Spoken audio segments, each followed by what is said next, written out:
E, cara, a gente estava falando antes sobre a raiva que as pessoas sentem do PT e tal, e a gente começou a falar sobre isso. E, pô, é que assim, a gente também observou, especialmente nas eleições de 2018, aí um sentimento antipetista muito acentuado e tal, que, pô, querendo ou não, aconteceram por causa de todos os escândalos de corrupção e tudo mais. E dá uma manchada ali, até porque tinha muita gente, eu lembro de cientistas políticos e jornalistas falando na época assim, pô, o PT não admite, pô, o PT não faz o meia-culpa. Puta, o PT não tá. Ele não. Ele, cara, ele entrou numa vibe de, porra, eu sou PT e acabou e É tal. fantasticamente engraçado como Ah, as pessoas vivem pedindo pro PT fazer autocrítica. autocrítica. Veja, se eu fizer autocrítica todo dia, eu não preciso de oposição. A oposição é que tem que me criticar. Por que, que eu mesmo tenho que me criticar? O problema é o seguinte. Ah. Ô Igor, presta atenção numa coisa. Você acha que a elite brasileira engoliu de graça o PT fazer uma lei que registrar empregada doméstica em carteira, jornada de trabalho, direito de férias, descanso semanal? Você acha que a direita aceitou pacificamente isso? Uma sociedade que é escravista? Você acha que eles aceitaram com muita tranquilidade o fato da gente fazer com que as pessoas pobres da periferia chegassem a fazer universidade? Que filho de empregada doméstica virasse médico, virasse engenheiro, virasse diplomata, virasse advogado? Quando nós criamos o ProUni e o FIES, a gente permitiu, nós saímos de 3 milhões e meio de estudantes na universidade para 8 milhões e meio, cara. E a gente tem mercado pra essa galera? É lógico que vai ter mercado. Esse é um processo. Na medida que a gente vai formando mão de obra mais qualificada, essa gente vai trabalhando, vai melhorando a capacidade de produção no Brasil, vai ficando mais importante as coisas que nós produzimos, a gente vai ganhar novos mercados e a gente vai ser competitivo.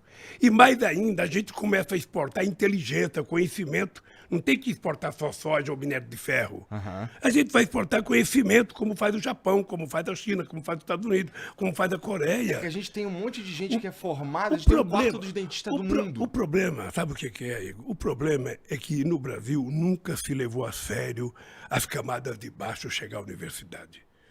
Eu vou te dar um dado para você registrar, que eu falo sempre. Eu me formei pelo ProUni. Eu vou te dar um dado. O Peru foi descoberto em 1492, quando Colombo chegou aqui.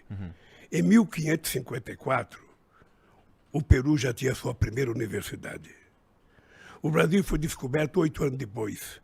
A primeira universidade brasileira foi em 1920, ou seja, nós demoramos 420 anos para fazer a primeira universidade. Por quê? Porque 420 universidades tem tudo a ver, pô. Porque os filhos do rico iam estudar na França, nos Estados Unidos, eles estudavam. E como era uma sociedade escravista, para que negro precisa aprender, índio precisa aprender e pobre precisa aprender? Não. Esse país, até 1930, só podia votar quem tivesse terra, quem tivesse dinheiro. Sabe? Que era, mesmo que o cara não produzisse nada, se ele tivesse muita terra, ele virava conde, virava duque. E a gente não tinha. O analfabeto só foi começar a votar no Brasil na Constituição de 88.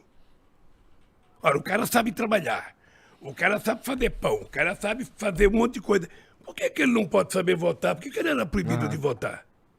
Não, mas aí Então tem muita coisa errada na nossa você história. veja o atraso em que a gente está submetido. O Brasil foi o último país do mundo a fazer a independência, o último a abolir a escravidão, o último a dar voto para a mulher. Você percebe que há uma... Eu tenho um amigo meu que é jornalista e ele tem um sítio em Porangaba. Porangaba é indo para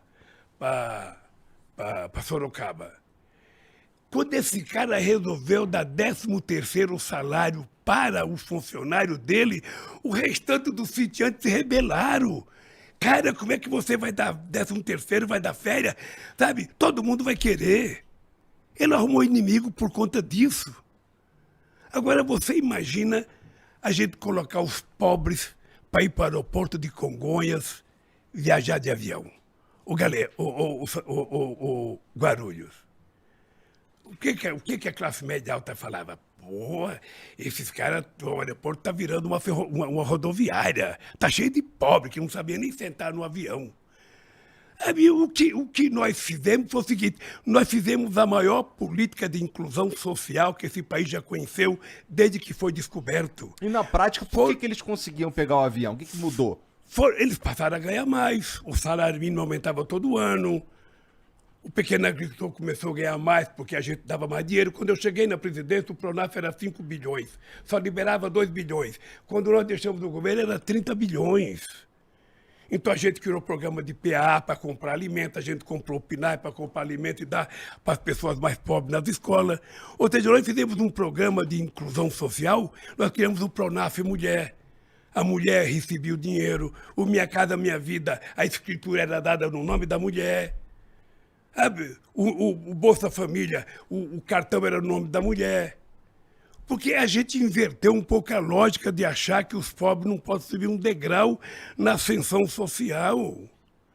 É preciso as pessoas compreenderem. Nós tiramos 36 milhões de pessoas da miséria absoluta, acabamos com a fome nesse país, que voltou agora poderosamente forte, e nós conseguimos colocar 42 milhões de pessoas com padrão de classe média baixa. A coisa mais orgulho que eu tinha quando eu chegava no Nordeste, os caras falavam: Lula, eu encostei o meu jumento e comprei uma motocicleta. O governador do Ceará me contou que ele encontrou 8 mil jumentos abandonados. Sabe? Ele teve que criar um lugar para guardar o jumento, porque o cara evoluiu. Ô Igor, ninguém quer ser pobre, cara. Ninguém quer ser pobre, ninguém quer comer mal, ninguém quer se vestir mal. Todo mundo quer ter as coisas. Por que o cara é pobre? Porque ele não tem uma oportunidade.